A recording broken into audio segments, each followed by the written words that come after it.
दोस्तों, आपको राष्ट्रगान तो याद होगा, नेशनल एंथम ऑफ इंडिया यानी कौमी तराना। और अगर याद है तो शुद्ध रूप में याद है या नहीं वो आप देख लीजिए। वैसे कई लोग अगर वो ध्यान न दें तो गलत कर देते हैं, उच्चारण ठीक नहीं होता है। आज मैं आपको शुद्ध उच्चारण बताऊंगा और उर्दू में लिखा हुआ राष्ट्रगान आपके सामने है।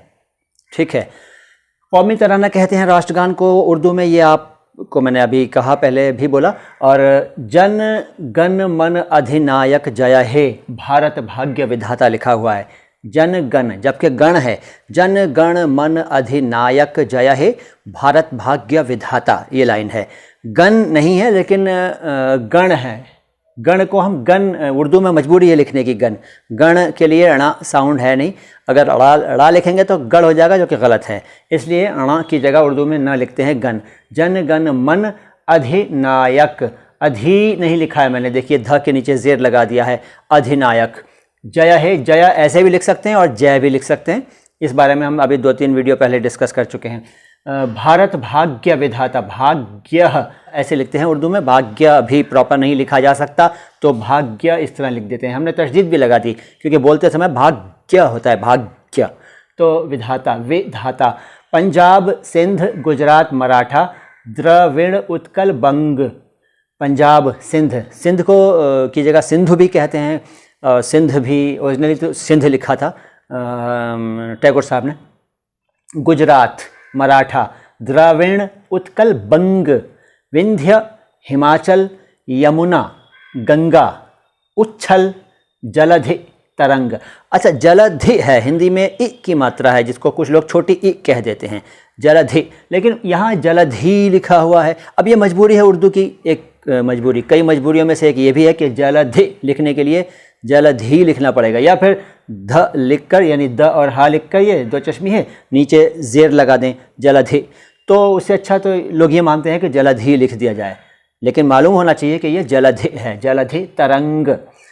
तव शुभ नामे जागे, तव देखो तो भी ऐसे लिखते हैं, तो भी ऐसे लिखते हैं, तू भी ऐसे लिखते हैं, लेकिन बस ज़बर और पेश का चक्कर हो जाता है। तो यहाँ तव, त पर ज़बर लगा दिया, व पर जज्म लगा सकते हैं, एक निशान होता है जज्म, और न लगाएं तो कोई बात नहीं। ये तव है, तव शुभ नामे जागे, तव शुभ आशीष मागे। आशीष देखिए, अब इसमें शीन 2 तरह से लिखा हुआ है, कोई ज़रूरी नहीं है कि आप पहला शीन ऐसे ही लिखें, लेकिन ज़रा स्टाइल में ये चलता है इसलिए ऐसे लिख दिया गया है। तो आशीष, ये भी शीन है 3 शोशे वाला, और ये भी शीन है। आशीष मागे, आशीष मागे, मांगे नहीं है, मांगे नहीं लिखा गया था, मागे था, मागे। गाहे तव, फिर देखिए तव आया, गाहे तव जय गाथा, गाहे तव जय गाथा।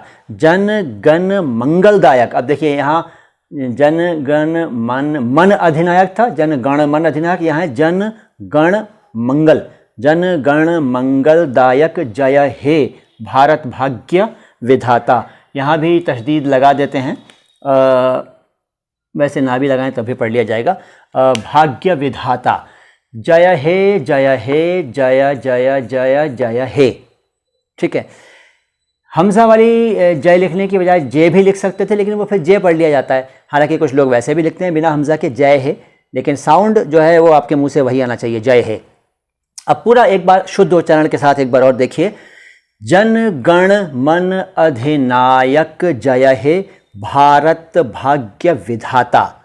पंजाब सिंध गुजरात मराठा द्रविड़ उत्कल बंग, विंध्य हिमाचल यमुना गंगा उच्छल जलधि तरंग। तव शुभ नामे जागे, तव शुभ आशीष मागे, गाहे तव जय गाथा। जन गण या जन गण मंगलदायक जय हे भारत भाग्य विधाता। जय हे जय हे जय जय जय जय हे।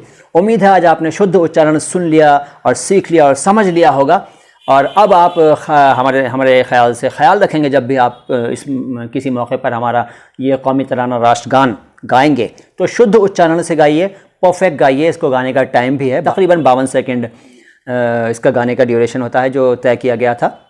शुद्ध गाइए, देश का मान बढ़ाइए। सलाम हिंदुस्तान।